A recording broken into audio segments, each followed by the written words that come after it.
Was Jimmy pumping most out of all of us? Like, he opens up so many possibilities for this team. Jimmy and I were both fans. It didn't feel like it spilled over big time until Teague got out there, though. I mean, Teague turned it over twice and then missed like a little bunny. I mean, he killed three straight possessions. Aaron Nesmith is, selling hot dogs like outside the arena. I mean, I don't. He's like roommates with Taco now. How does he get right next to Taco?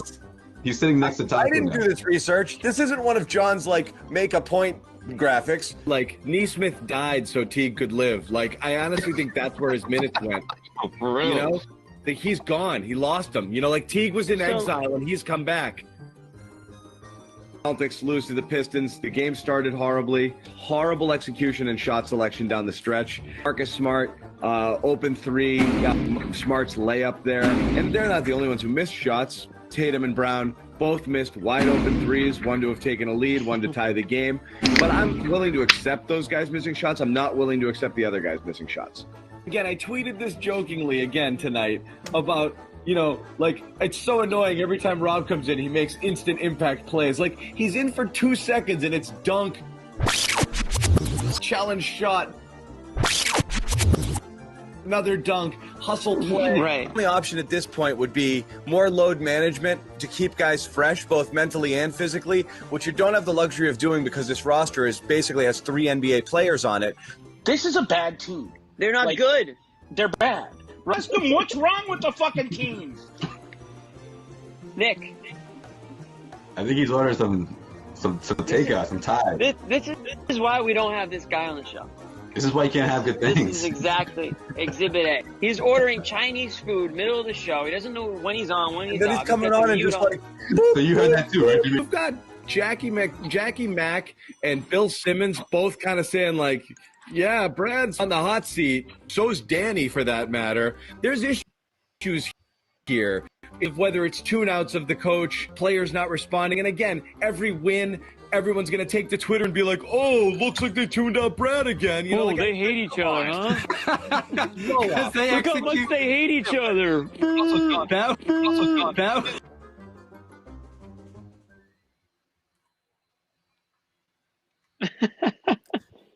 And just like that, Josue's gone. True to form. Josue didn't make it. Oh, and John. Can we hear John? True to form, Josue didn't make it, and I can't hear John. And you can't hear John either, right, Bob? True to form, There's Josue John. having Wi-Fi issues. Still can't hear him. No, I You got hear you. me now? I got you now. No, Jimmy.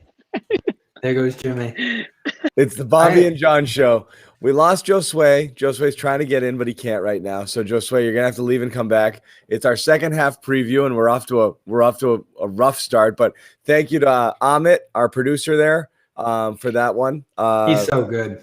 Putting together that piece of content there. I think you gotta, after watching that, I think it's a good time for a Teague apology cam if you want to do one. You could slip one in right now. So we're gonna get into this, and Jimmy again having problems and can't hear us. This is an agenda-free show. We're gonna just spin the wheel, whatever we want to talk about, whatever the viewers want to talk about. We'll talk about some trade stuff, and we are also going to once again, Jimmy.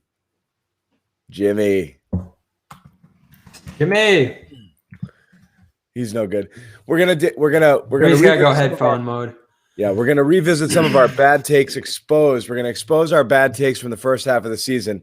But while we're just gonna get Jimmy out of here, we're gonna try Josue a little bit here too. Hey, Josue. Oh no, Jimmy. Jimmy left too. He's coming. I mean, Just cycling in and out.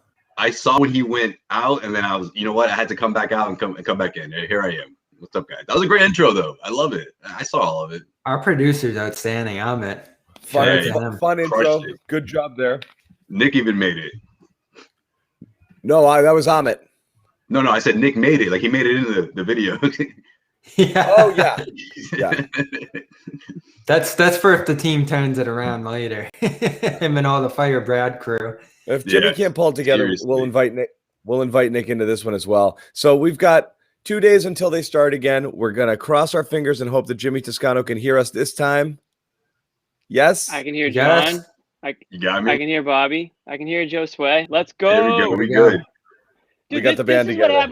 This is what happens when we get fancy. Like my iPad just is like, what's happening? Like I wasn't told we were working extra tonight, and it just like doesn't work for you guys. So luckily it's working now, so we should be good until I blame Josue. He got booted, and it was like a string of events, I think, that transpired from there. Yeah. It's always just way. It's good for the long run. That's it. We got it out of the way now, so we're good. That, It's all uphill from that was here. a great video though. That really was it highlighted a few of our lowlights, I guess you could say. Well, and as I said, I've told the people here, and again, we'll ramp it up as more people join the stream here. But we do have we will spend some time here going over some of our bad takes from the first half of the season. There are many, but we'll start with where everybody wants to start, honestly. And I think that's we're second half, and we're now how many weeks out here from the trade deadline, Bobby? Oh, so 25th, we're talking 2.5 or so. Okay, so this is where we've got best thing we saw today. I think, we kind of kicked it around today. Keith Smith had written something on Celtics blog about some, every team and what the realistic, chance of trading players are. And you're seeing a lot of content kicking around right now. I think the general vibe that we're getting here is that there's not really, and Jimmy's been saying this for a bit, there might not be a huge trade to be made here. And it's going to frustrate a lot of people. It's going to drive Bobby nuts. But right now, it looks like every single player that we've mentioned in the chats here that they got to get this guy, it has been almost ruled out by those teams, or most people saying they're not going to be available. So, and now again, Bobby, the one you're throwing out today, that's not going to make it move for anybody. There's some really lesser deals right now, but it looks like Vucevic, Orlando has no intention of trading. They probably don't want to trade Gordon either. They might trade an expiring contract or a person they're not going to resign, maybe Ross. And even that might be pricey. It looks like Cleveland doesn't want to trade Nance. I don't know where we are here now. I don't know at which point. Barnes is the most likely guy to move, but if there's only one or two players of value and there's 10 teams that have need, now what are we talking about in terms of the type of bidding war it's going to take to get just an okay player? Yeah, this is the kind of market we expected this year with 20 playoff teams. Even Everybody worse. digging their heels in. And this is largely posturing for a big package across the league right now. That's what you're seeing. All these different teams are saying, well, we're not going to move so-and-so. We're not going to do this. We're not going to do that. I do think there's a substantial truth to that Vucevic thing. We've heard from the start that's going to take a ton to get him out of Orlando, and now it almost looks unrealistic from a Celtics perspective, certainly. But what concerned me more than that for the Celtics specifically is the amount of fringe contenders, specifically the Denver Nuggets, who I've heard a lot about in the last few days from a number of different reporters and how active they're going to be. They have quite a few tradable assets, whether it be Gary Harris, Will Barton, RJ Hampton, picks galore, obviously. They project to probably be in a better pick position given their West standing than Boston, at this very moment anyway. So they're going to be active, and they're in on the Harrison Barnes chase. They're going to be in on quite a number of guys that the Celtics are looking at right now because they're in a similar position to Boston, struggling on the fringe of their conference. Need some depth. Some pieces are going to be floating away. Boston has already lost there, certainly. So the Nuggets are almost in a position of we don't want what happened to Boston to happen to us. We don't want to lose Harris, Barton, all these different guys before we can unload them. And those are guys who would have some value to a place like Sacramento or Orlando or other teams across the league. Portland, too. Portland's got a number of young players who, whether it be Simons who won the dunk contest or Nasty a little, or these teams that are going to be active alongside the Celtics is what you've talked about, John. They have players right now, and so with this restrained market and with quite a number of teams trying to make that push to get back into the race for a conference finals, it's going to be brutal sledding for the next few weeks. But luckily, a lot can happen over the next period ahead to change that. It feels weird that the All-Star break doesn't have a trade deadline this year, and the fact that we're still so far away from it after makes it even weirder. Yeah, Bobby, I'm glad you brought up the Denver Nuggets because that's the team that I was looking at before the season started as a potential trading partner for the Celtics midseason. Now, whether we're talking Gary Harris, Will Barton, I mean, guys that can score, guys that can really elevate that second unit, I think that's realistically what's going to happen with this Celtics team. Maybe not Denver in particular, but that sort of player, right? A player or two, maybe. I think Danny Ainge would like a couple of pieces here to booster up that second unit. But at the same time, we have to remember also, I mean, this is Brad Stevens we're talking about. So if the name isn't as sexy as you would like it to be, or if you're not crazy about, the player coming in, even though it didn't cost the Celtics a whole lot, I think there's a good chance that that player is going to fill in a void that this team needs. And Brad Stevens knows what is it? What is the reputation we're saying for Brad, right? He gets the most out of those kind of guys, right? End of the bench guys, plug-in players that can go into any rotation essentially and be effective. Well, he's going to have to get the most out of a guy like that, maybe two. Yeah, again, I just think Danny's going to kick the tires like he does every trade deadline. We've seen the Celtics in different positions, obviously, like in past years, like when they made like the Isaiah Thomas deal, they were in a completely different position. So I just don't know if they're in that situation now where they're going to go and take a risk and potentially hinder what they can do in the off season or next season by, sort of like going all in. I think Bobby may have used that term before. I don't know if he still feels that way, but I just don't see that in the cards. They're not going to overpay. They're not going to be, Danny's not going to be a sucker at the deadline and, bring on a player that still might not put them over the hump. We're seeing players jump to the Nets already. Blake Griffin just did it. He's not going to be the last player to do it, I'm sure. We'll see other teams do it, whether it's the Lakers, whether it's I think Drummond's going there too. Look out for Drummond. Exactly. Yep. So Jimmy, I've been kind of misreading this from you. Is this what you think? Is this what you think Ainge is going to do, or is this how do you agree with him necessarily? Both. I think. Wow. I don't think he's going to. I've been saying this all along. I don't think he's going to just do this wacky trade or some wild trade and potentially blow things up, either hinder them in the future, handcuff them, or whatever you want to call it. I don't think he's going to do that because I think he sees the nucleus of this team is still intact next season, and he's not going to do anything jumping the gun. And then on top of that, I think that's the smart thing to do. I don't think the Celtics need to make some drastic trade. I think that if you get a healthy Marcus Smart back, Kemba Walker keeps working his way back, Jaylen Brown and Jason Tatum get out of this Romeo little Langford. shooting. Exactly. Romeo That's my comes guy. back. You've got a good enough team here to make it interesting. I mean, you went to the Eastern Conference Finals last year, and you obviously don't have Gordon Hayward, and that's a huge issue. I'm not going to sugarcoat that, but I still think you can make a somewhat of a trade and not replace Gordon Hayward's production and importance, but fill the gap a little bit to the point where you can compete pretty heavily in the East. If it's a wide open East still, I know there's a couple of teams at the top.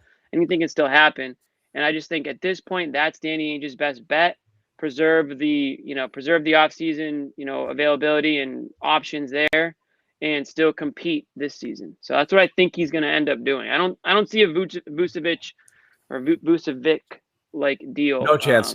Coming. I'm throwing this comment out there because we kicked this one around on the text thread a little bit today. Wayne Ellington's name coming up along with Mason Plumlee, and that was just a theoretical trade, Bobby? Yeah, James Edwards of The Athletic threw that out there. It was actually Ellington, Plumlee, and then a 2022 first from the Celtics coming back along with Javonte Green and Tristan Thompson, and the money matches there. So no TP at all.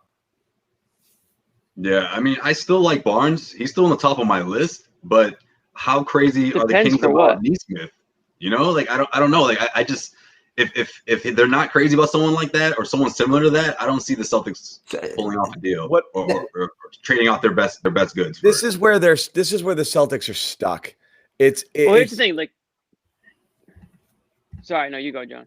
No, I'm just. You can continue on this one. You go, Jimmy. Go ahead, man. Well, I was just going to answer that, like that comment right there. Like, anyone who thinks they can compete is brainwashed. I don't think that they can necessarily compete for an NBA title at this stage with teams like the Nets and the Sixers clearly better, and the Lakers going to get Anthony Davis. I don't think they're an NBA title contender, but I also don't think that there's a trade they can make that vaults them into that category. That at least I'm willing to take a risk on or a gamble on, and potentially, screw up what they can do in the offseason to get themselves to that point where there isn't just four teams dealing from a position of power and dealing you like we've talked about, once the offseason comes, everyone's buying and selling. Like you've got way more options. You still get that TPE.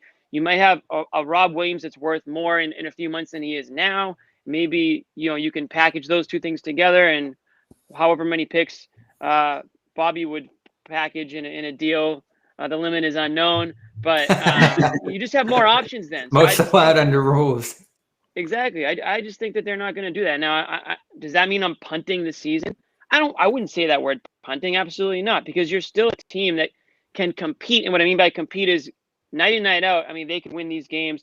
You're an injury away from a guy on Brooklyn and from them falling back onto the pack. So that's why I say you can still add at the deadline to a certain extent, where you don't give up a key piece. You don't give up a first rounder. You don't dig too much into that TPE. If you can bring in a guy like I'll say it, a Thad Young or somebody like that. Yeah, we're on the same page on that one, Jimmy. Then I'm okay with that. So you're going to have to really nail that one to me if you go for that targeted low-cost addition here. Like Ellington in particular and Plumlee, we talked about this earlier. Why do you say that, Bobby? Real quick, like why do they have to nail it? Because what's the alternative? Seeing them give up the farm and then not get the end result that they want? Like, well, I think going for a major target is more assured to work and move the needle at that point for assets given up. You want to use your biggest pool of assets possible and make the move that's going to best position you to improve and get back into the race. If you just throw a couple assets for nothing, it doesn't move the needle at all, then what are you doing there? You're just kind of wasting opportunity, right. And then you have a little less to offer later on top of that. And this notion that there's going to be something there necessarily in the offseason. It's a risk to me. It really is. Like if nothing happens and you get there, then all of a sudden you've lost 2 years. There's going to be more then. There's going to be more in the offseason than there is now. There's really nothing now either. It's not just that. It's the problem you've got, Bobby, right now is if every single thing that you read, the Celtics, what do they have to give up? Basically, everyone is saying it's Romeo and Nesmith, maybe if teams are interested. But right now, those guys haven't shown anything, so most teams probably aren't. So if you are including them in deals, you're throwing them away because they've shown no value. You're selling extremely low on these guys right now. Right. And the same thing with Rob is he might just start to be scratching the surface of what he's going to do, and you're going to sell here now.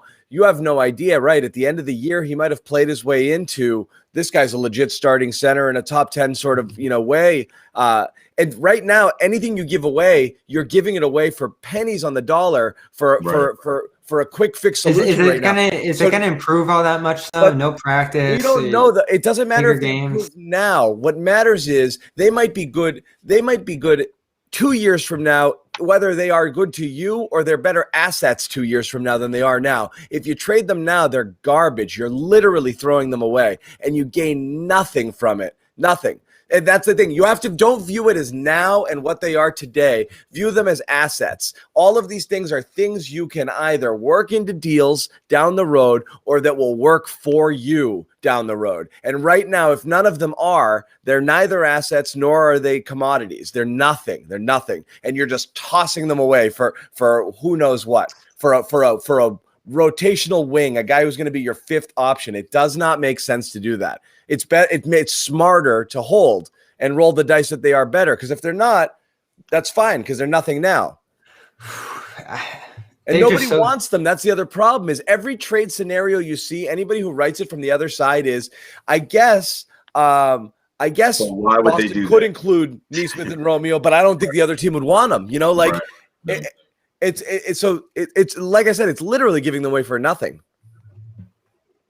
Yeah, that is kind of the reaction you get from the other side, especially when the Magic conversations in particular. Not even for Vucevic, I think we've all given up at this point at trying to acquire. But yeah. Gordon, who is someone that the Magic probably should move on from. His contract situation, the money they've committed to Isaac, they want to get something from him now. But even him, I think the category that Keith put him into was for the right price. And that's pretty much everybody that you would encounter right now. They have to be moved off of this. So that's where I look at Jimmy and I say, is that going to change all that much over this next offseason? You can talk about 2 years, John, but by then the TP is gone. Marcus Smart's feasibly gone at that point. Like you do give something up in waiting for the possibility that Langford could improve a little bit, Neesmith could improve. I'm ready to move on from those guys. I mean, it's the 14th pick in a draft who came in cold. But what if they're no good? What if they're just not good picks? I don't like either of those guys, but if you make that move They're not now, gonna lose worse.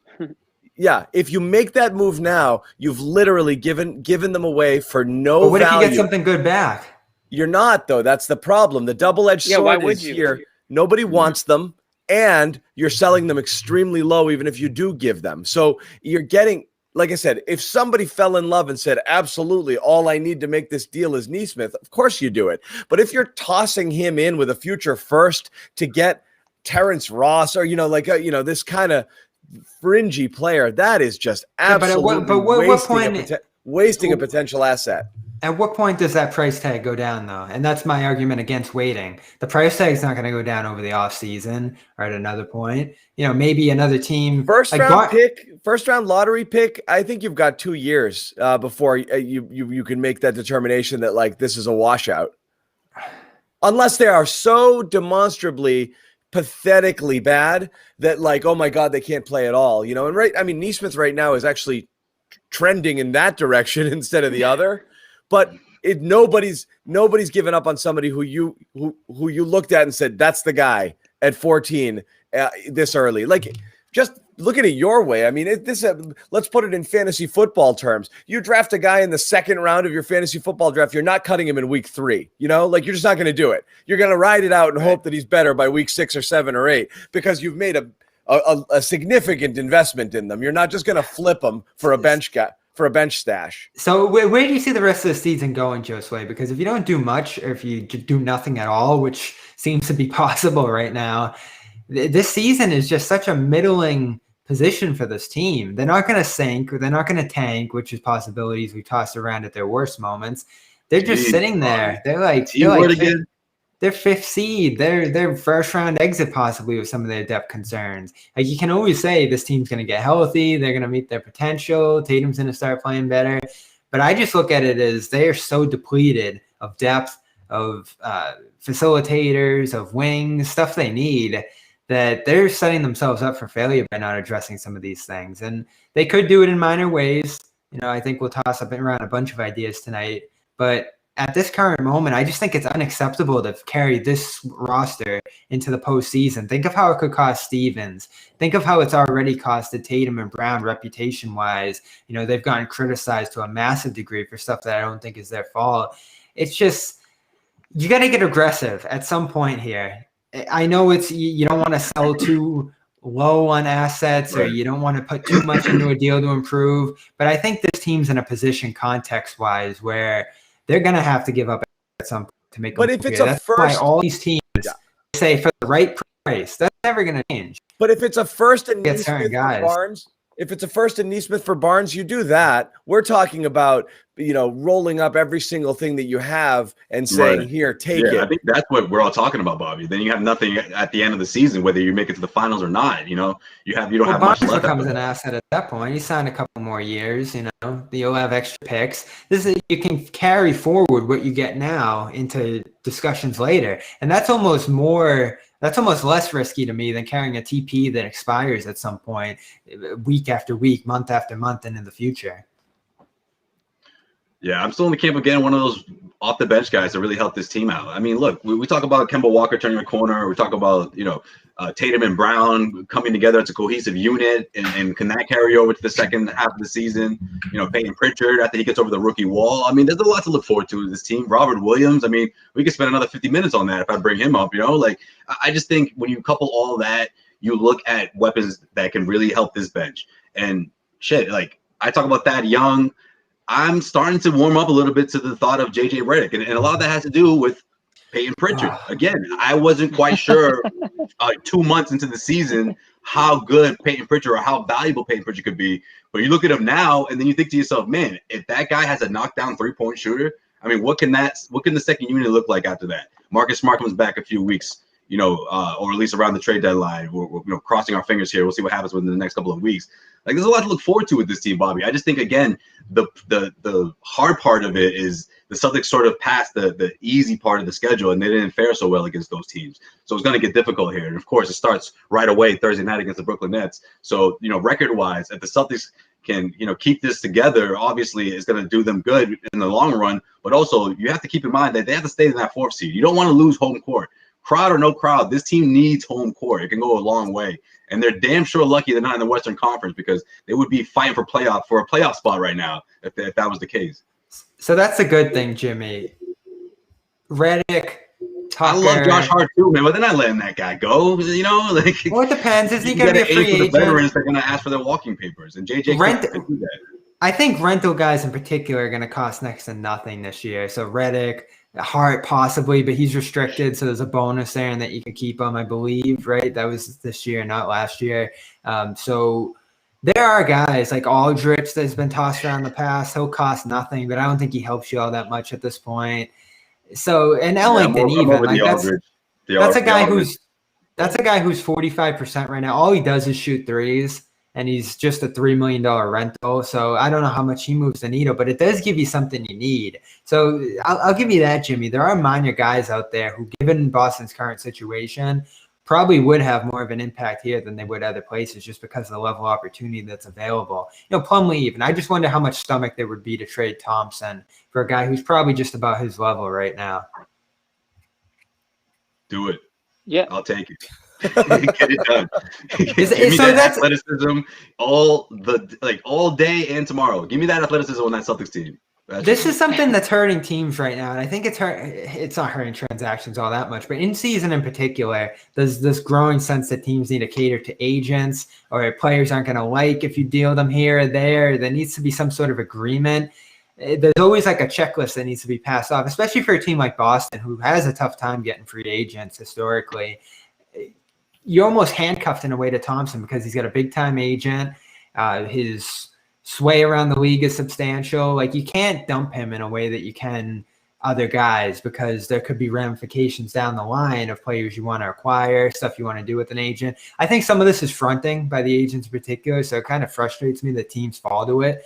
But it is something teams consider. Like, I think that's something we're going to see here in Thompson, is that they don't want to let him go because of Rich Paul, the relationship that they built with him going into this, all that kind of stuff, even if Thompson hasn't panned out the way they've wanted him to.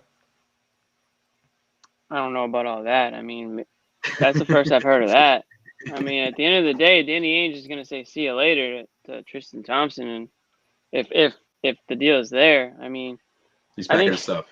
I think one thing we know about Danny Ainge is he doesn't seem to care too much about what his what players seem to think about him, right? I mean, players are in and out of here, just like that. Some pretty tough decisions he's had to make. If you're right, Thompson will probably be gone then, so we'll see. Yeah, I mean, I think, like, John said numerous times, like, Thompson is a guy that, does basketball things, and he's not bad at them, and he's not good at, he just does them, and, like, you could probably find somebody else to do them, Yeah. So RLB. Replacement level big, okay? Right, so if, you get rid of that. that's what he is. Position, you add somebody from more position RLB. RLB. I've heard of RLB, replacement level big. That's what he is. That's what he's going to remain. Yeah, I'm looking for an MLW, man. Mid-level wing. Come on. Yeah. Celtics. So that's, get a pair. Get a couple. Knock down shooter and a defender. That's it. Detroit's the intriguing target in that sense, because they're really the only team in the league right now that knows in their heart of hearts, this isn't our year. We're looking ahead a year or 2 years from now. So DeLon Wright's a guy like that, Josue. They have a Josh Jackson. Would you run down that line again? Remember, that was my guy, right? I hate Josh Jackson. He's had a good year. He's had a pretty good year. Wait, hold on, John. Explain that, though. Why is he your guy? Because John, there's a method behind this. Okay. Why is he my guy? Yeah, no. I'm going to answer for you. You love the top 5 guys who they look like they're a bust, and then you bring them back on low dollars, and then they go off. Love it. That's what I want. Didn't the Celtics they just couldn't get him in for a workout? And like and it filled but plus two reasons, and it filled a positional need because I was worried about wing depth. So I liked him as a potential kind of a defense at the very least, someone who played defense, and then see if you can tap into some potential. But I liked that wing depth, cheap, a guy with a pedigree and a chance to turn it around. I absolutely that was one of my guys preseason. No, you know why? Screw Josh Jackson, because he refused to work out for the Celtics. I know. I'm done with that guy. I'm done with that. I don't want that type of an attitude. So Jimmy doesn't want home run. He doesn't want undersold option. This is Josh Jackson. Dude, I don't want bad attitude guys. I don't want any. I don't want Jimmy, any bad attitude guys. I think the G League humbled him a little. I think. I mean, he is 23. Hopefully, he's 23 years old, averaging 13 a game this year. His shooting isn't great. He can't shoot the three at all. But 4 rebounds, 2 assists. There's a little something there. Defensive pedigree a little bit. He gets a lot of shots there in Detroit, though. So I don't know how he transitions to a low volume kind of role. Yo, for someone like Josh Jackson, it's all about what you see on the court, man. And yeah, he's ideal for that spot. Whether we're talking what he brings to you on the defensive end or just athleticism. I mean, yeah, he's not going to be much of a 3-point shooter for you, but. So that's a good idea by James. 3-point shooter. He's a guy that's just going to put up numbers on bad teams for the rest of his career. He's never going to be a guy that's important to a winning organization. He's never going to be in Boston. So I'm done talking about Josh Jackson. Lonzo, I'm all That's about. my guy. That's the your one guy, right? That's if we the had ship kind of sailed on him, I think. It might have, but if we had a dream scenario, I went around and around on which type of wing I wanted, and I ended up landing on Lonzo. And it might be gone, and it might not work. I came back and I was like, no, I don't want that anymore. I was trying to talk myself into Barnes, who I still think would be fine for the right price. This is what Lonzo a wing. No, he's not. He's a point guard. I'm saying I went around. I played wing roulette, and I was like, whatever. I was like, I want Lonzo instead. Yeah, no, listen. I mean, he fits what they kind of. I mean, listen, is he more talented? He's a more talented player than Kemba Walker? Absolutely not. But he fits kind of like he's that crafty pass first sort of distributor, younger. I think to be honest, I love Lonzo, man. I mean, especially like the fact that he can sort of he seems like a very likable player, and that's hard to do when your dad is just the most annoying guy in the world. But he's kind of still allowed himself to just be himself, and I think getting to New Orleans from LA was probably the best thing for him.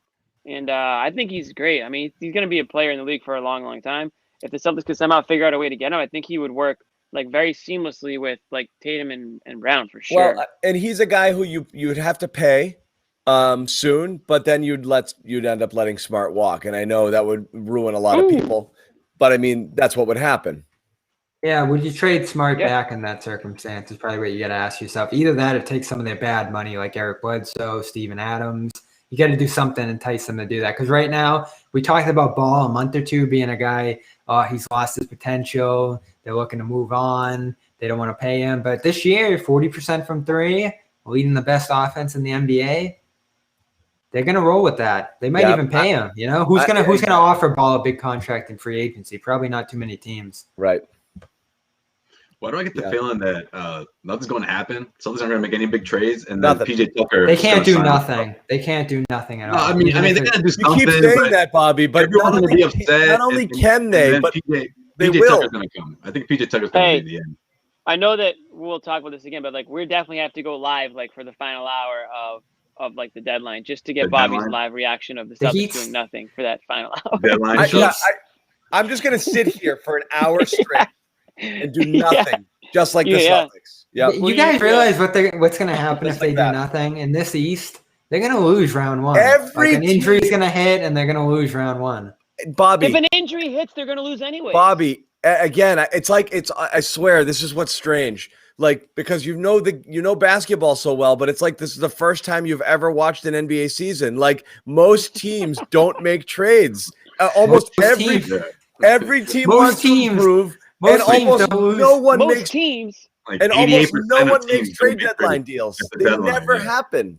Most teams don't let an all-star in his prime leave for nothing for a trade exception, and then just leave a trade exception sitting on the bench ready to come in and start and have that missing piece on their roster all year long. They're not in a normal situation as most teams are. It doesn't matter. It doesn't change the equation. What happened before doesn't affect how you're going to do business today. You're not going to pay.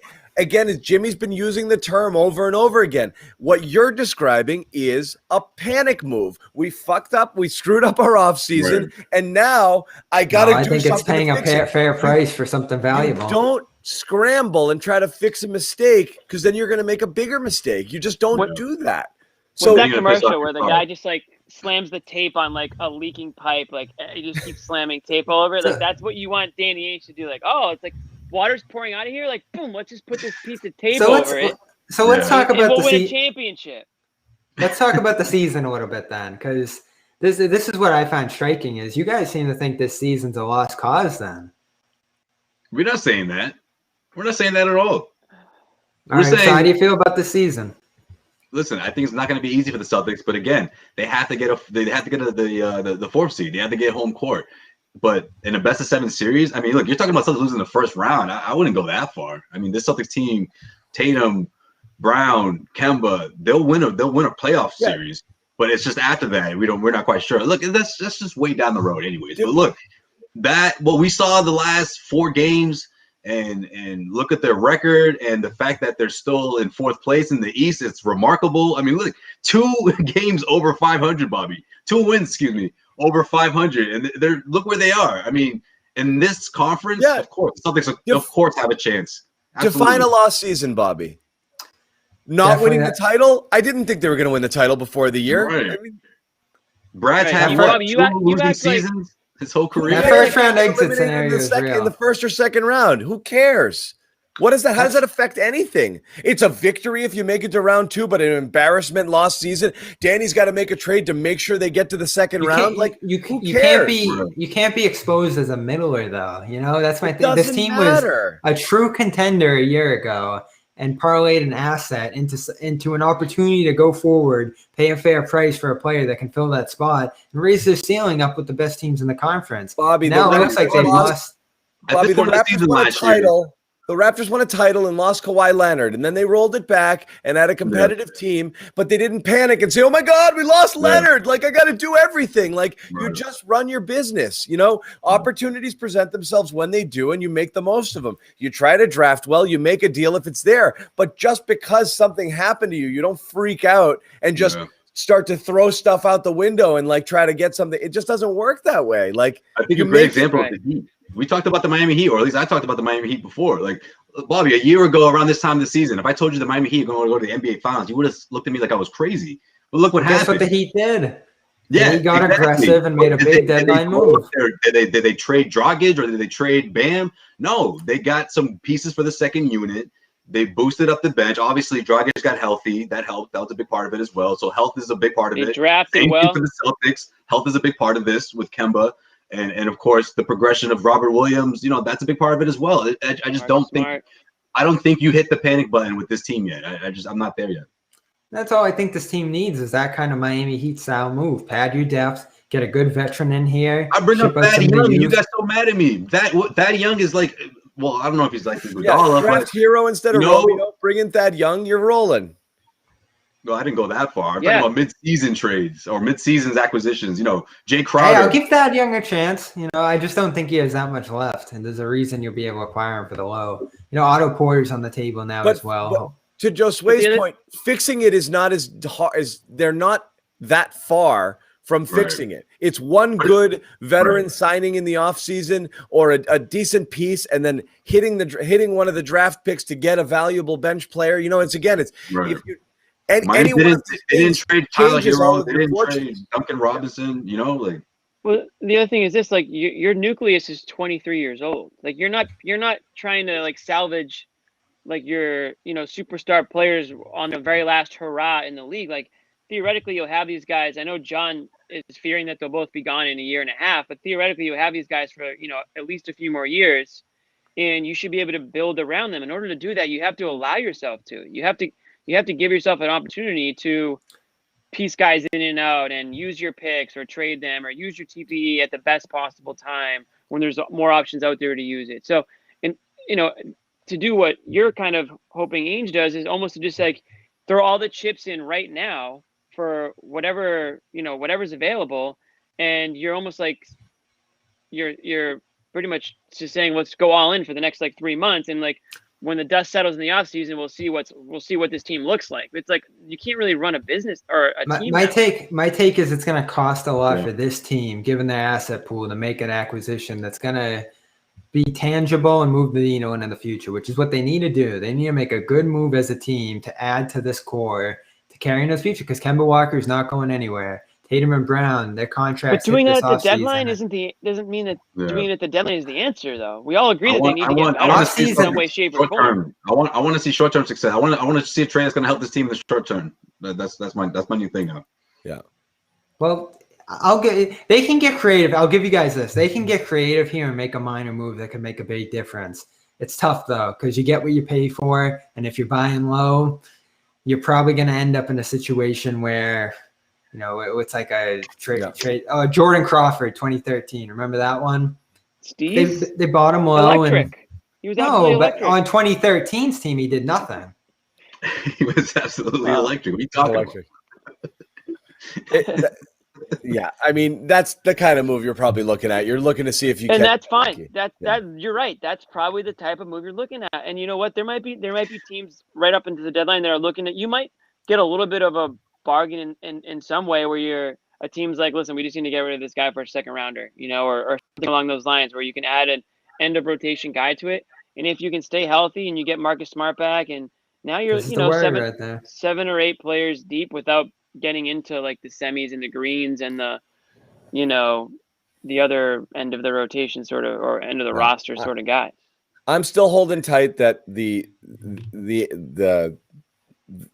best improvements on this team are going to come from within the team and not from anything they get at the trade deadline. That's right. It has to come from within. No, I'm saying 100%. You're going to get Smart back. You're going to get, hopefully, as I said, and again, I know I'm on this Langford. train. I'm still on the Romeo 20 contributes. 20 plus minutes, 25-minute Robert. I'm on the Rob Ascension train. Yes, sir. It's going. And that I'm on the rotation start to make more sense once you figure out that Rob should be playing and other people shouldn't be playing, and things will start to fit way better. And that includes everything. That includes Kemba. The last 15 game Kemba versus the first 15 game Kemba, like everything, little bit of rest. I'm saying the improvements you'll see off of that. Romeo doesn't fix everything, but the improvements you're going to get out of getting healthy and getting everybody playing together is going to be way more impactful than any trade that they're going to make. It still might not be enough, but that's where the improvement's going to come from, whatever happens with this team. Mm-hmm. So that's what playoff time. I mean, 2 or 3 of those guys have to join the playoff rotation. That's a different kind of monster. Yeah, and you're right, Bobby. Here's the thing. I have no problem flipping. I think the smart thing here is, throw in that first rounder if it's going to get that deal done, if it makes you a little better. Because sure, can you float? Can you skate not getting another rookie on your team next year? Absolutely. Yes, but you're not going to package 3 and 4 picks together in order to get a mid-level sort of player. Depends what you're getting. It really does. Again, Vucevic seems like he's off the table, but if you ultimately look at that package and say, you can add this guy for 3 years, make him part of your core, and then you don't have to worry about making any other moves for years to come. Yeah. And that's a solution here. It really is. Because ultimately, that's the question you're answering with the TP. Who's going to be the next part of your core? All right. So we promised we're going to do this, so we're going to do it now. Okay. We teased this at the beginning of we teased it, on Twitter, and we teased it at the top of the show. Oh, that's right. One of the things we wanted to do here is expose some of our bad takes, and there have been many throughout the show. Some people have had way more than others, but we're going to try to keep it fair. So who wants to go first? I'm gonna. Who just raise your hand? I'll go first. Okay, so we're gonna hit one of Jimmy's bad takes. Yeah, let me get him out of the way. All right, get him out of the way now. We'll start with Jimmy. Jimmy take number 1. Okay. I don't know if this is the best one, but we'll do it. Aaron Nesmith is exactly the kind of player the Celtics needed. This was a draft night take. Jimmy was like the shooter. Listen, No. Jimmy thought that they Take just out- got Buddy Hield. That's what it Take was. out Aaron Nesmith and add like best shooter in the draft. That's what I thought that they were getting. That's what I thought that they needed. Now, unbeknownst to me, Aaron Nesmith is scared to shoot, so I didn't know that at the time. So yeah, looking back, bad take. It's not entirely my fault. I mean, the guy won't shoot. He could be a great shooter. We don't know. He could, but we all thought the Celtics needed a shooter. We did.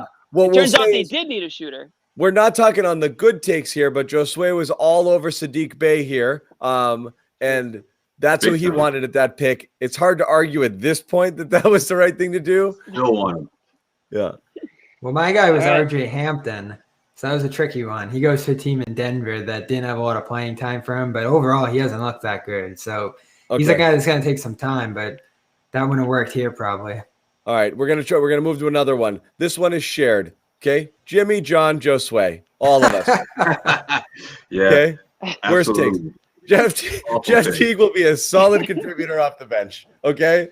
Now this is probably I believe it said 13 a game, something like that. 13 points a night. I'm not consistent. Yikes.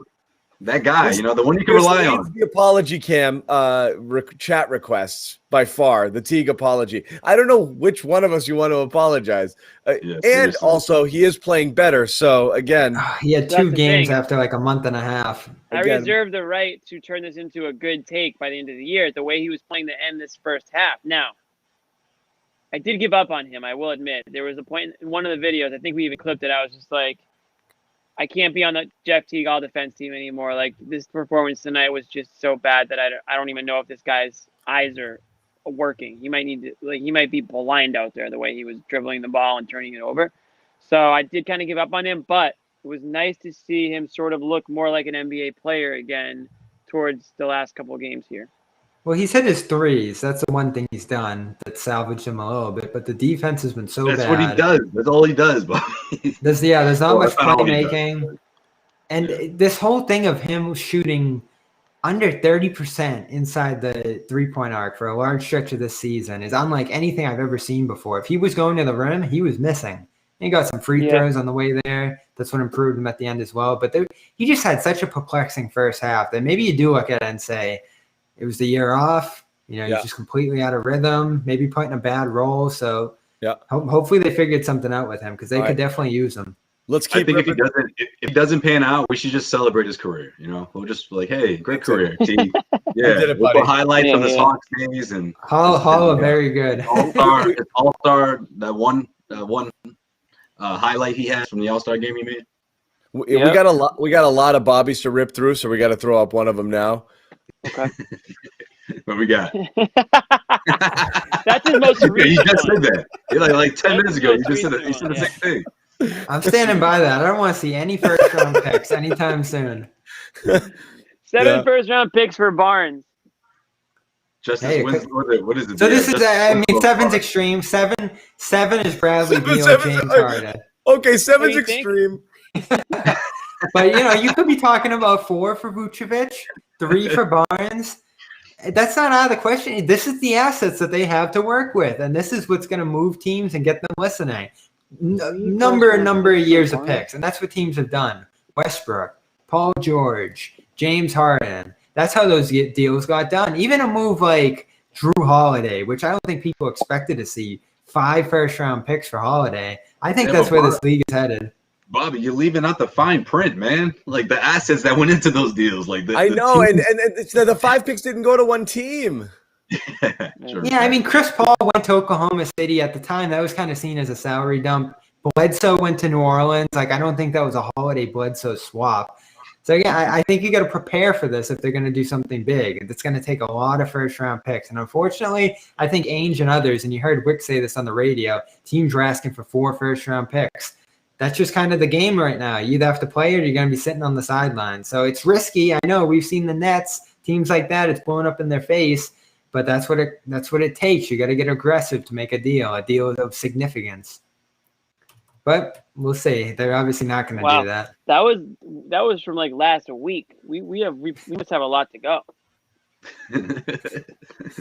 Oh yeah. Oh my God. So many. We got to stay. This with one Bobby. could spin in the best takes. Huh? Which one? No, This one in it won't. particular, right here. No. I love Oh how yeah. Bobby's It could. defending all of it. We'll stay with Bobby here.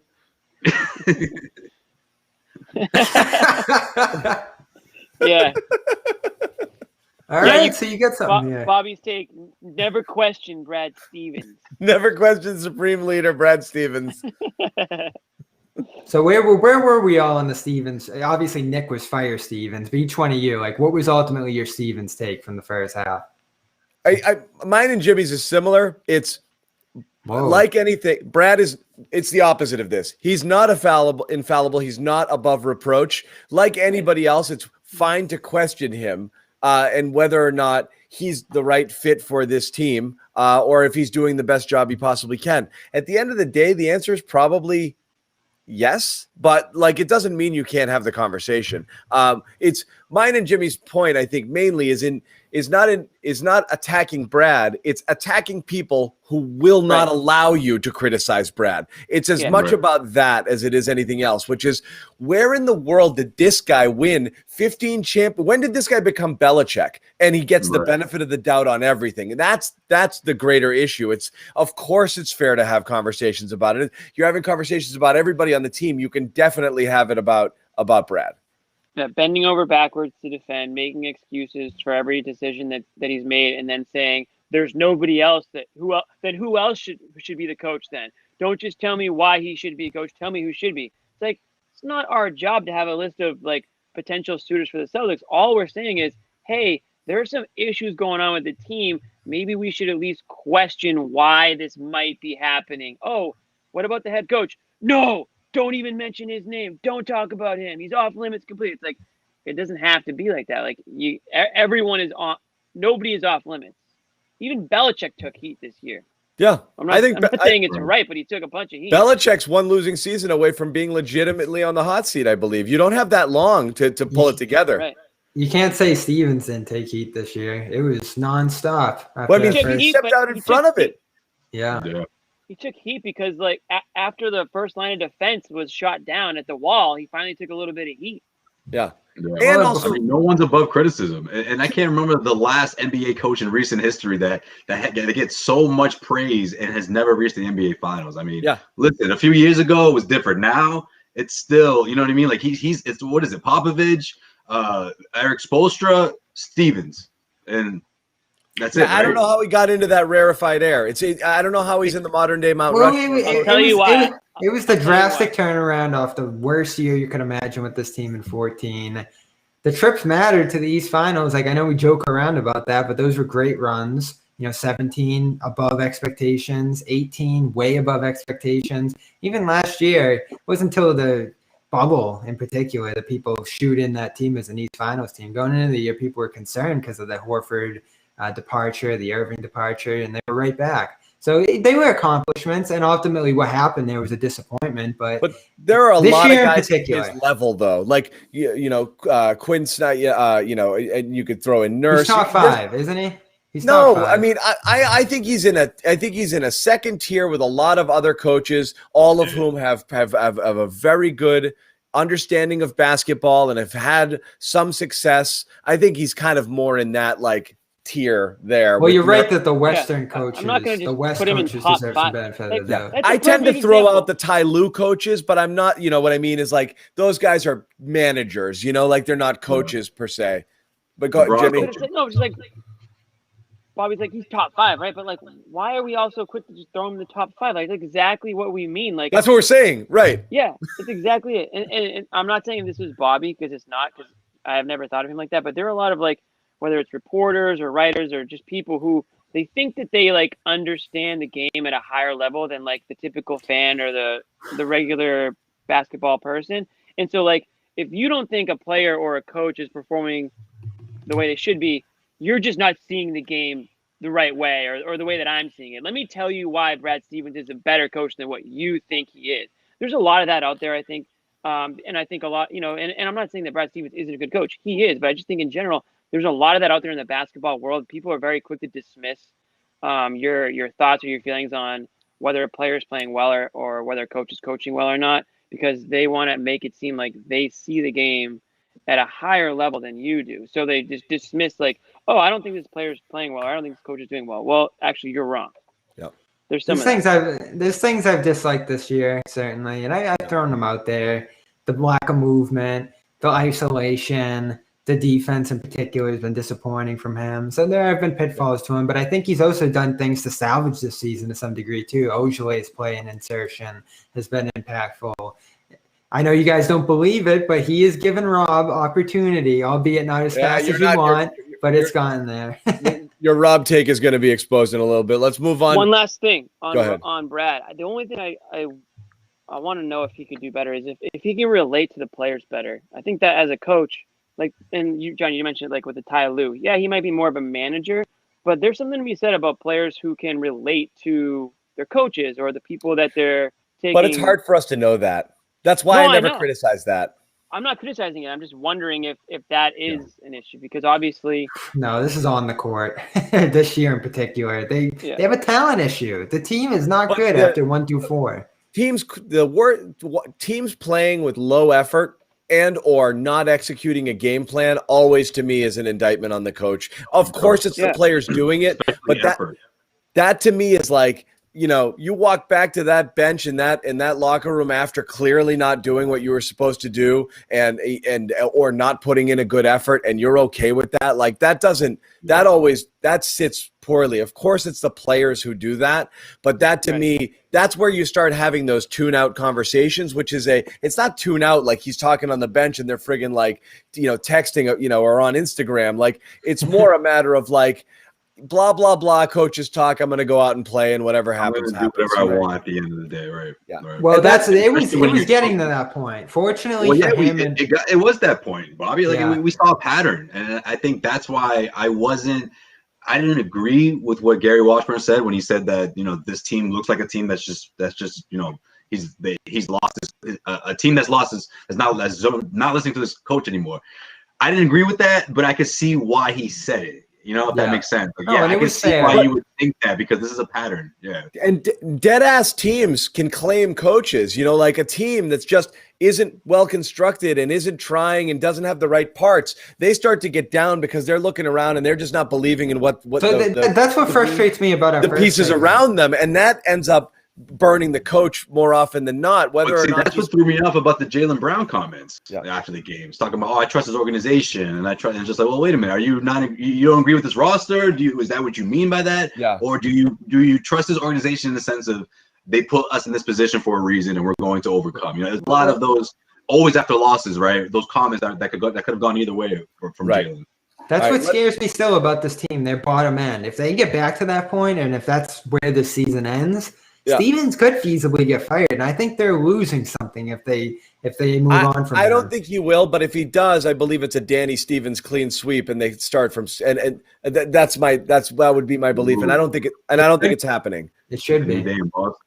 I don't think it's happening this offseason. They fed into each other's mistakes. But I don't think it's happening this offseason. Yeah, personally, I agree. I think next year was the quote unquote make or break, if you want it. Unless they absolutely deconstruct here, but let's move on. We haven't picked on Josue yet, and we'll get to me. Let's talk about Danny's future with the organization real quick. Hold on, no. Josue's takes. Jason. Wow. What? Yo, that's inconclusive. What do you mean? I was trying to think about Josue's because Sadiq Bey was pretty good. But man, I don't like this one. Of course, so yeah, this was a hot take. This was a hot take right before the All-Star game. Dropped right before the All-Star break in the last minute or two of the show. By the way, I think the two best players have beef. Yo, let's see this thing through. All right. See you guys after the break. Speaking of Washburn, we did get the article. By the way, they don't like each other. About the best friends, Jaylen Brown and Jason Tatum, not really best friends, but like, or their relationship. To be honest, I didn't read it. I just not everything can be negative, Jimmy. I know. Because it didn't convince me one bit whatsoever. What about you? So you read it, right? Did you have Did you agree with my takeaway? Yeah. Nothing in that said anything. So what two stars on a team? So for everyone watching, So the takeaway was that Yeah, let's fill everybody in. everything that was written in that essentially didn't really sell you on the fact that they are tight, even though that was kind of what the article was supposed to be about. The headline, strong bond, like really? Yeah, you might have a take that they're not best of friends, and I think you can see that. It's not like you really think they have a strong bond, Bobby? Like, no, really? I'm not necessarily sold that they have a strong bond. And by the way, I didn't say they hate each other. Okay, I don't think they're. I know, but it's funnier for the graphic. Yeah, They it's don't fuck with way each other, funnier. right? They don't want to hang out with each other. No, but I think a neutral can work. You know, what You two said they stars? would get together and work shit out. They got to get there. They need to have an uncomfortable conversation. That's Yes, what it was. They need to have an uncomfortable Did they conversation. have one? No, you know they didn't. Oh man, that was fun. Yeah, it was a blast, man. I can't wait to get back to Boston. All right, come on, man. Like, Especially since they were on different teams. you really think they talked about the future of this team? They don't. No. They So don't that have was those kind of great. conversations. Brown had the better All-Star game, didn't he? That's how I came away feeling. I thought he was so much better in that game than Tatum was. Well, he hit harder shots. He had a wild corner three. He helped extend the lead. You know, I know he was on a better team ultimately, but he played a bigger role. He played top 4 minutes on that team and was really good in all of them. Tatum was in. Again, I mean, it's the All-Star game, so I really don't. He Look he too did much more into it. all-starry things. We were talking about, I don't want to go off the rails here, but degree of difficult. The Giannis pick pissed me off because all he did was hit freaking layups and everyone's like, dude, he's like, to me, it's alley-oops, it's fancy passes, you know, it's And a couple transition, and it's tough long threes. That's the game. You don't just friggin' get the ball in half court and just drive and have nobody play defense and lay it in when you're 7 feet tall. He's so efficient in the All-Star game that no one's playing defense. Tatum had a lot of bunnies, a lot of cleanup bunnies too. So his points were kind of in that garbage variety. Where Jalen, the highlight was that the deep three and then the friggin' that 1-footed turnaround was money from the corner. He looked like he belonged out there. So he was having fun. All right, I'll put myself on the line of fire here because this is everybody's favorite.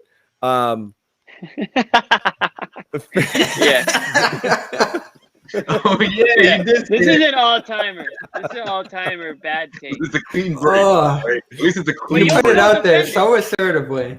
Bobby, literally, Bobby's head exploded. He was so mad. This one comes up in the chat like friggin' 10 times per show. Easy.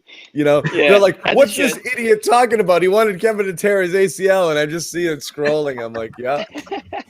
Yeah, if we really break it down, you wanted the team to be completely without a player who has been generally available and probably more often than not good this year. So we'll see where it goes ultimately. My but so take far, was, I will explain it. I will explain it. Because it doesn't make sense, kind of. But my belief that not that this team, if I'm not saying the ACL could have placed him out for longer this year, and that would have been good for this team because they would have self-destructed. I wasn't talking about recovery time. I was saying if he has a degenerative knee condition that they're doing Hail Mary treatments on and he's bone on bone, he'd be better off with a clean ACL tear, surgery, and come back better at some point versus a condition that is going to get worse and worse over time. That's what I was saying. It turned into, I wish he tore his ACL, which it wasn't. I was like, yo, John, why are you trying to take just him out? out of spite. But and that's not what I was saying. I was saying I was so concerned about his current injury that I was saying, honestly, you'd be better off if he just suffered a one-time tweak of tear the ACL. They repair that shit and it's back. Yeah. I was worried what he had now can't be repaired. It still stands to, I don't know now, this plasma Hail Mary treatment here that's alleviated pain, if that's long-term, short-term, just a discomfort issue, if it comes flaring up again. But his condition has been described by people in the know was degenerative or theoretically based off, and that's word of the year. That's concerning. So that was my take, but I eat it. I eat it so all every the time. game he plays well in, that take looks worse and worse. I mean, listen. That's the beauty of that take. It'll just age beautifully. Stay tuned for the minimally invasive surgery during the offseason. Watch, you guys are gonna see that's whatever it I'm was. Not rooting for it. Yes. No, I'm with John's you. your doctor.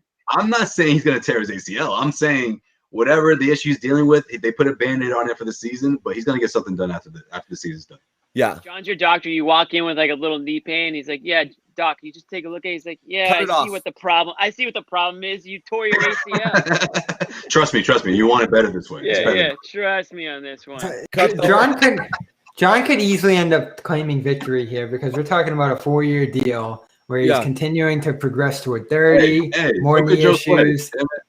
Yeah, down the line, they're almost certainly going to claim victory on this. But I think every season you can scrap successfully out of his contract is going to be a win for this team. Yo, I cannot wait to when you guys see Tatum and Brown do a little little argument. Oh man, I will be the one to tell you I told you so. I want to be the first one to tell you I told you so. I want to be wrong about the Kemba thing desperately. Okay, so I do. So I'll happily apology Cam in 3 years if he makes it all the way through his contract. I'm indifferent. I can let's go either switch. way.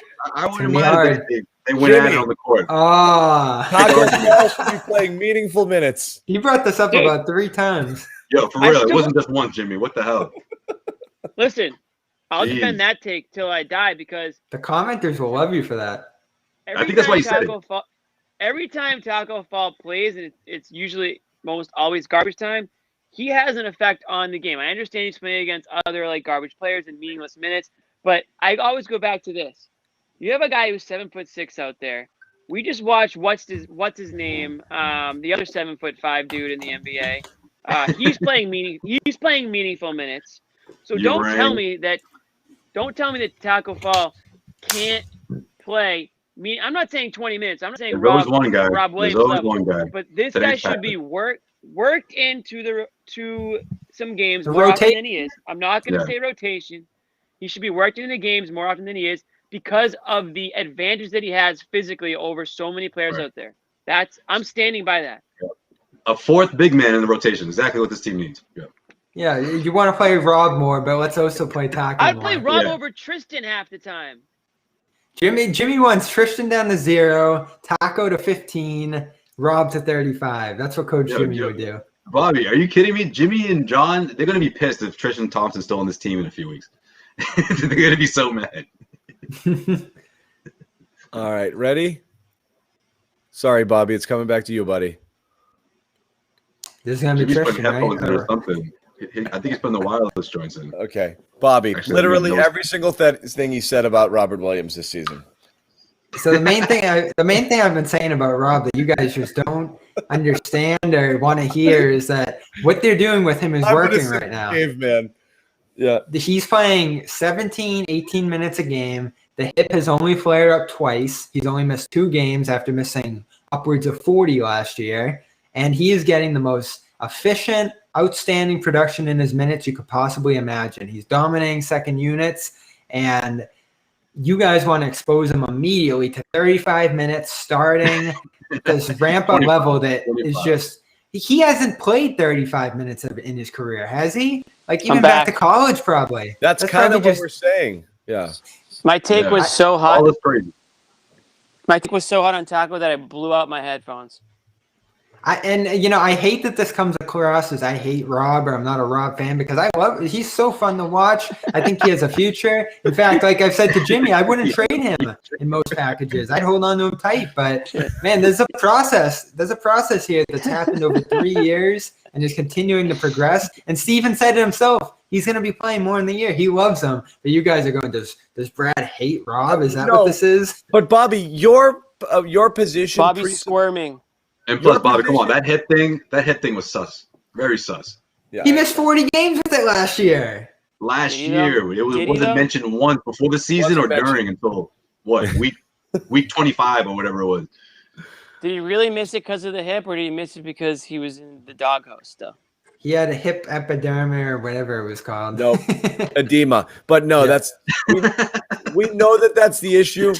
The point being, it was never mentioned that he was being managed before. Literally missing 2 games because of missing 2 games because of flare-ups. Jalen's missed more than that, and he comes back and goes 38 minutes. This is after game. This is after game what 22 or whatever it was. It was after 20 games. I know that. So, Taco has had an eye injury, concussion, a couple different things, but Brad doesn't come out to the press conference and start with, we're managing Taco the next few weeks. I think his minutes are going to be low. That's the situation Rob was in. He was only playing 15 minutes. That's not a good comparison. Taco's barely dressed for a game. That doesn't. No, I'm just comparing it because Taco should be playing more.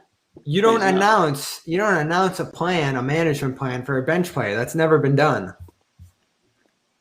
I don't know, man. I think it's fairly obvious, even into the playoffs last year, Williams would play, then he would be a DNP, coach's decision, nothing to do with injury. It's more to do with coach's decision than injury. I can't believe you're still dying on that hill. No, that's where he is this season. The playoffs are the playoffs. He had flashes and then he fell apart on defense. That was his coach's decision. He didn't have enough defensive. But this year, it's not injury this year. It's just for whatever reason. It's still Brad the same. Just didn't want to play him. It's the same thing, right? The reluctance to play him minutes this year is the same reason why he would sit for an entire playoff series last year, and it's a trust issue. It's not an injury issue. He's playing more now in the playoffs. I know, but what we're saying is Brad has been extremely slow to recognize how impactful and important Rob is on the game, and it's not just the minutes he's playing. We're saying if he were playing more over time in more situations, that would be better for the Celtics. That's what we're saying. And I think Brad realized that and kind of gave this convenient excuse of course, the hip is an issue. That's fine. But again, Bobby, the 15 minutes a game is what he's been averaging. And we were saying, get him up to 21, 22, 23.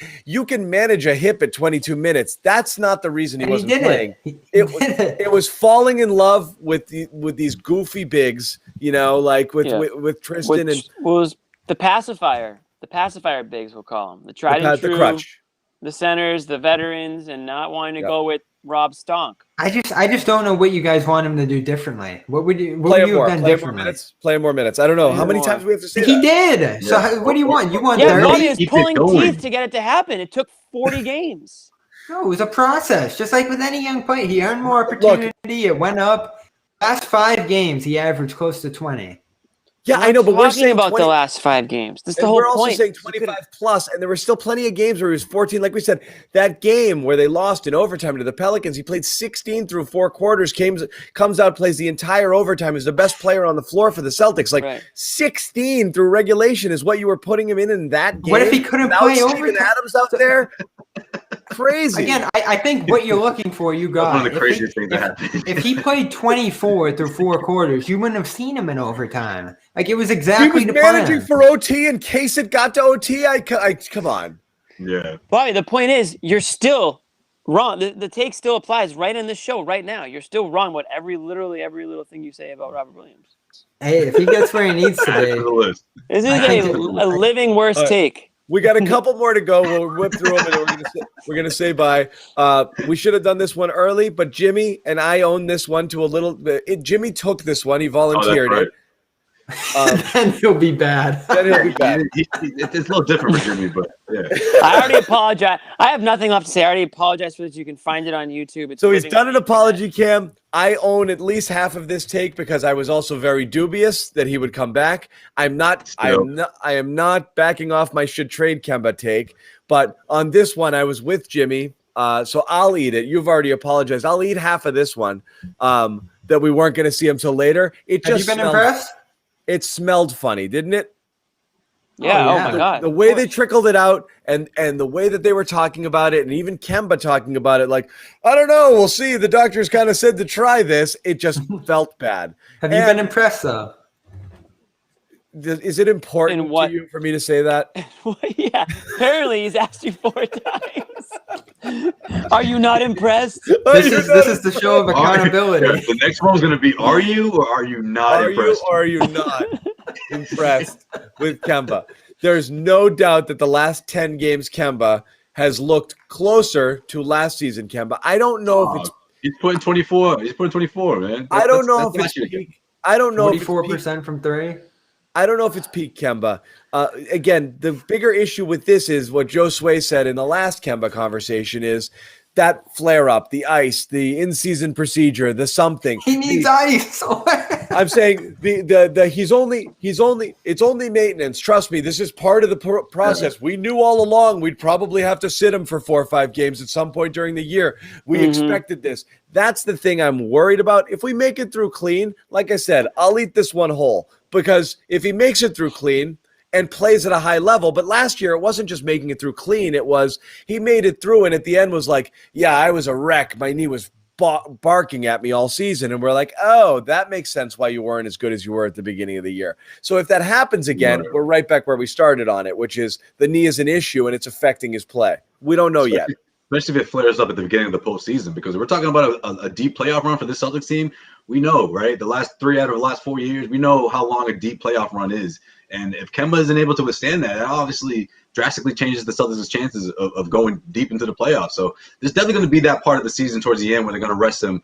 But yeah, that's still in the back of my mind that he's going to go into one of these games of the first best of 7, whether it's game 1 or game 2, one tweak or one, wrong move, one wrong step. You can't live your life that way, Josue, man. You just got to go one game at a time, man. That's true. So he's going to just put a Band-Aid on it and get that minor procedure done at the end of the season. Hopefully. Hopefully he's not getting that procedure done while the Celtics are still playing. Hopefully. If he gets a little procedure done, I'm fine with that because that's what players do. When the season ends, they get their shit taken care of and they're ready to go for the offseason. And that was the plan here. Martin Luther King, he would have been ready to go. No one would have known about that procedure, and there would have been no freak out. He obviously would have started slow. It would have been. That's risky. You don't know the recovery time on that. No. I mean, I'm talking about the injection treatment, whatever you want to call it. Oh, yeah, got you. All right. Yeah. All right, we're going to move on. We're going to close it with this one. What you got? Oh, yeah.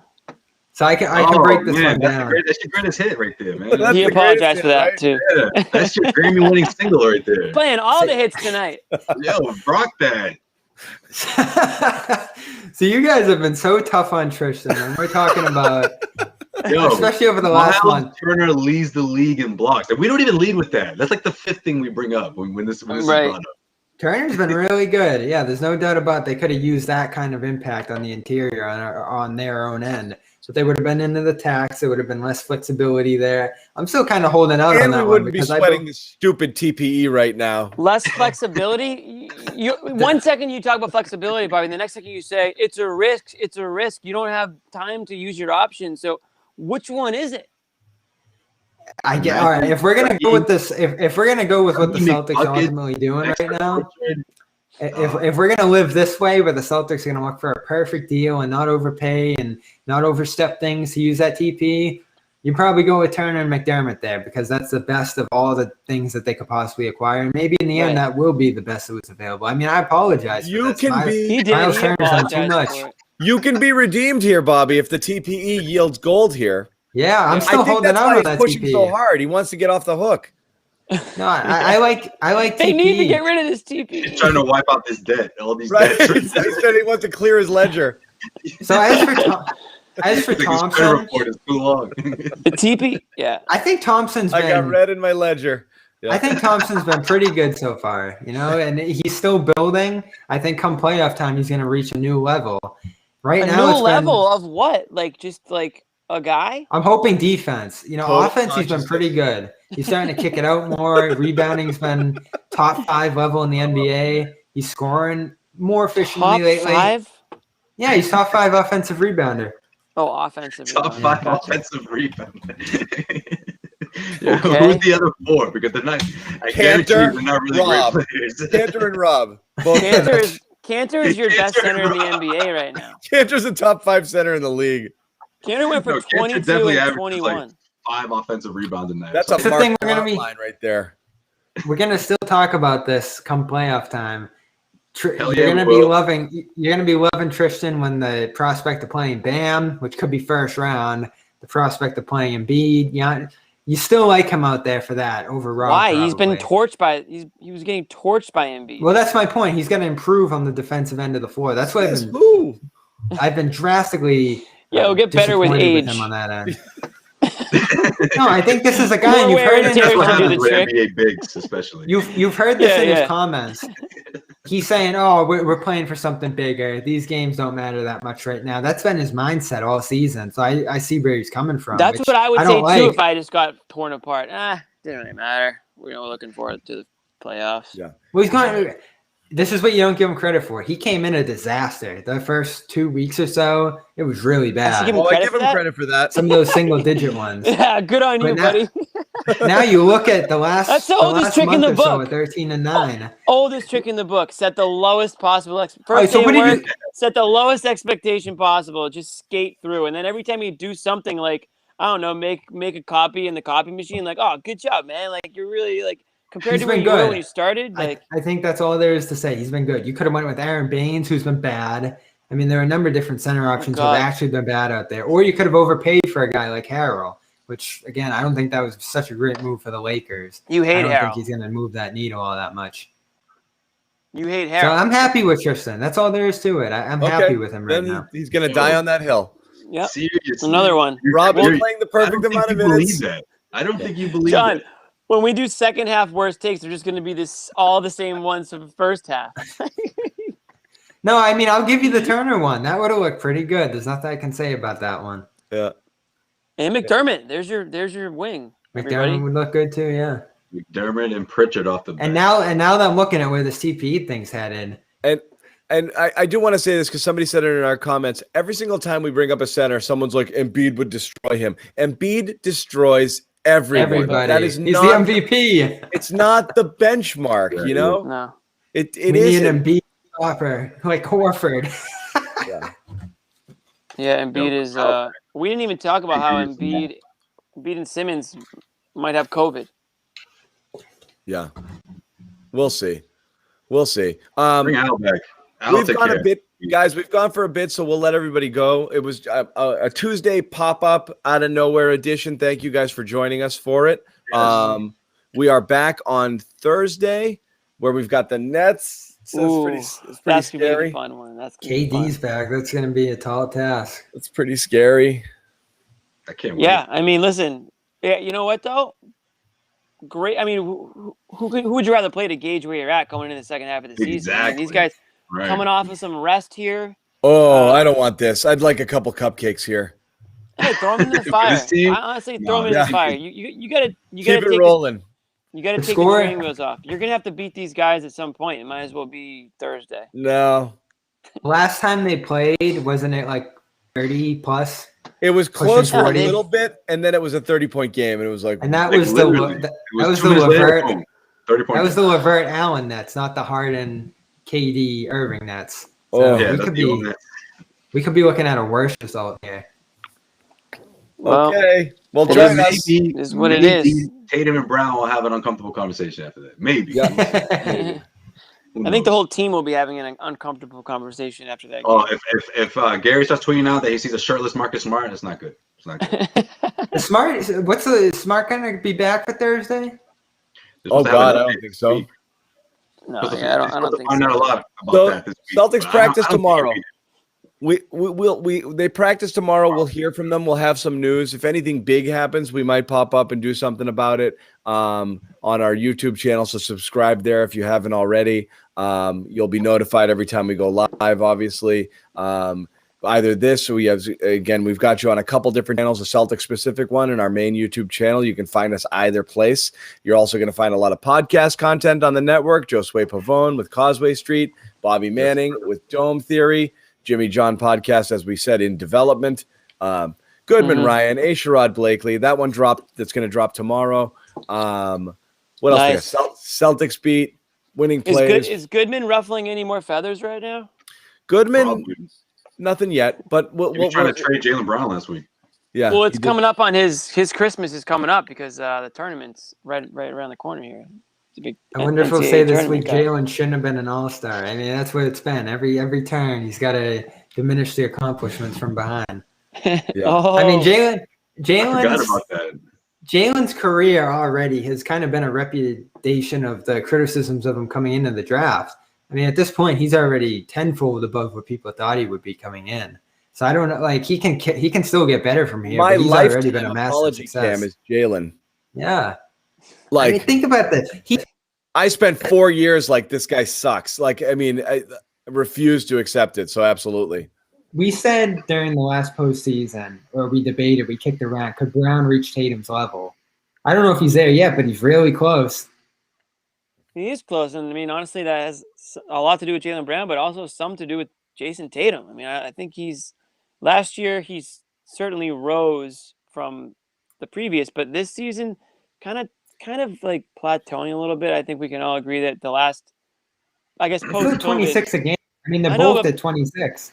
But I know, and that isn't to say he's not playing well. I just don't know if he's playing better. COVID. Yeah. I'm with you on that.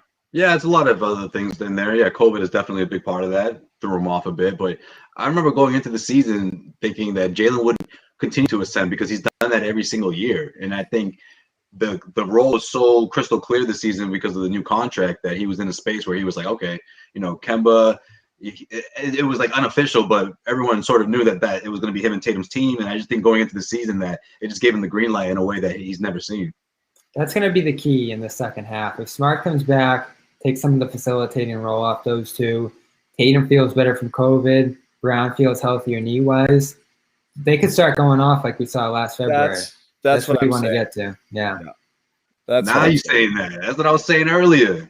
There's a lot to look forward to in this team. This is That's their Bobby's only spin hope. zone. On the hour after the deadline passes, that's going to exactly be what Bobby's going to say. He's I gonna say, always well, said that they should just hold the line.